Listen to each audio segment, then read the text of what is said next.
By the early 1990s, almost every household across the country owned a VCR, and with that came loads and loads of VHS tapes. The 1990s was a popular time for this technology, with movie rental shops popping up and renting us the popular VHS movies of the day. The timing couldn't have been more perfect. With so many great movies coming out, the VHS tape was in its heyday. Fast-forwarding through the previews and making sure to rewind the tapes were second nature, and it was all part of the experience of watching these classic relics. Although VHS lasted well into the 90s, the high-resolution DVD would overtake the market by the end of the decade.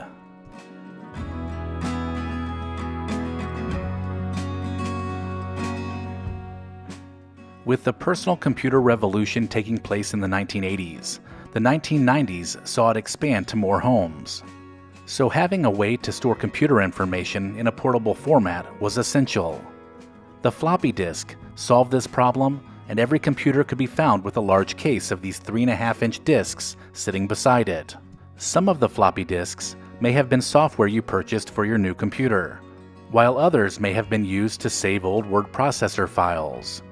Whatever the case, these floppy disks made it easier for us to transfer little bits of data from one computer to another, but they would soon be replaced by CDs that could hold a lot more information.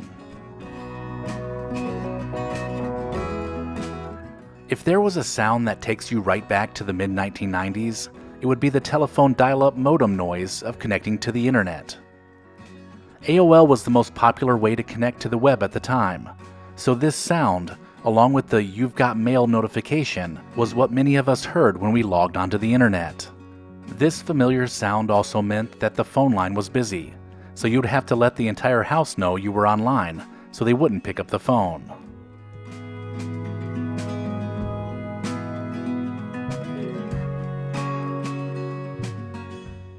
There were many toy crazes in the 1990s, but very few that people thought would make them rich.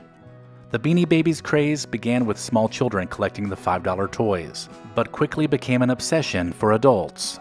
The demand for certain Thai Beanie Babies saw them selling for thousands of dollars and made the hunt to find them all that much more fun.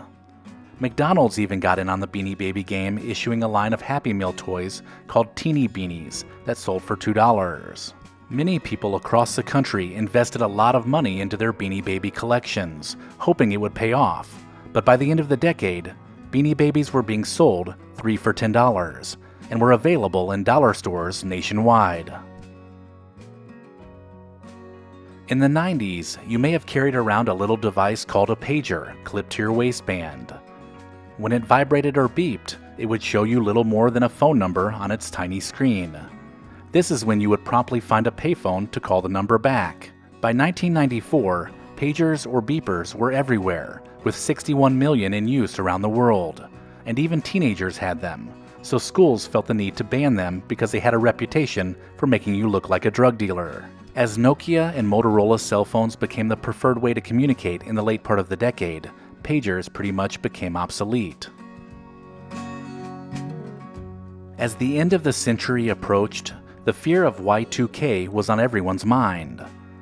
Not knowing how computers around the globe would deal with the rolling over of the year 99 to 00 meant that there were concerns that systems using the 2-digit code would think it was the year 1900, wreaking havoc on computerized systems. This fear led some to stockpile food, withdraw cash, and prepare for loss of power when the clock struck midnight.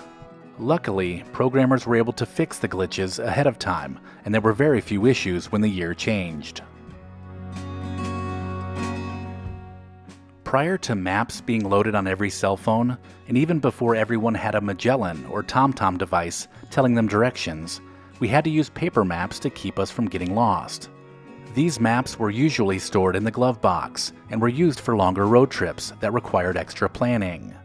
The complex web of interstates, highways, and roads that crisscross this nation used to only be available in handy foldable maps or even more detailed road atlases provided by Rand McNally. Although paper maps still exist, most no longer use them to get from point A to point B, relying solely on Google or Apple Maps on their phone.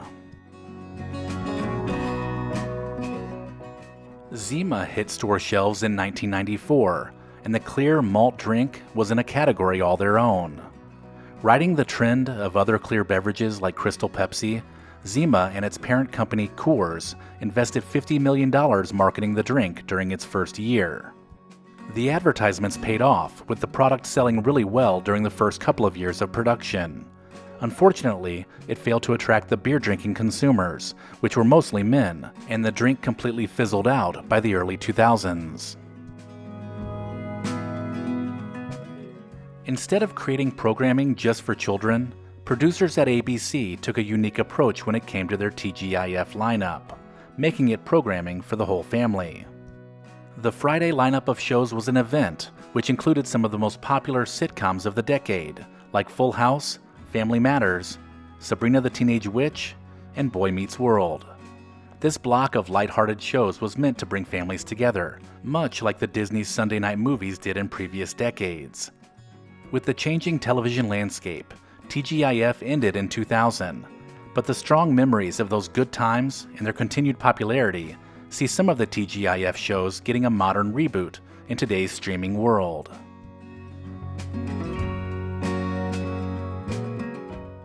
If you were to think of one trial that captivated the country in the 1990s, there is no doubt the O.J. Simpson trial would be at the top of the list. This made-for-television type crime and eventual trial was covered for nearly 2 years, from the moment Nicole Brown Simpson and Ronald Goldman were discovered dead on the front steps of Recondo. The ensuing arrest and prosecution of O.J. Simpson had viewers glued to their TVs to find out if he was guilty. For most people, the evidence clearly pointed to O.J. as the killer, but on October 3, 1995, he was acquitted of the crime and walked free.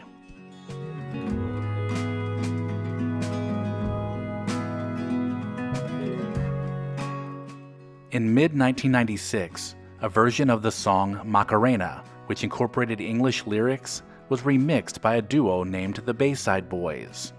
The song, which took hold in the clubs of Miami, spread across the country, becoming the #1 song in America. And once the dance moves were featured in the music video on MTV, it really caught fire. The easy-to-do dance had everyone from kids, politicians, and nursing home residents performing the moves. Considered the greatest one-hit wonder song ever by VH1, the Macarena and its dance is now relegated to wedding receptions and middle school dances. During the 1990s, heading to the airport and jumping on a plane was not the same experience it is today. Security allowed loved ones to walk you right to the gate, and they would be waiting for you right there when you returned home. You could bring your own food and drinks onto the plane with you, and you certainly didn't have to remove your shoes to get through the security checkpoint. This was the last decade before air travel changed forever in 2001. Following the terrorist attacks on 9/11, flying the friendly skies became cumbersome, with long lines and charges for everything from checked bags to the in-flight snack.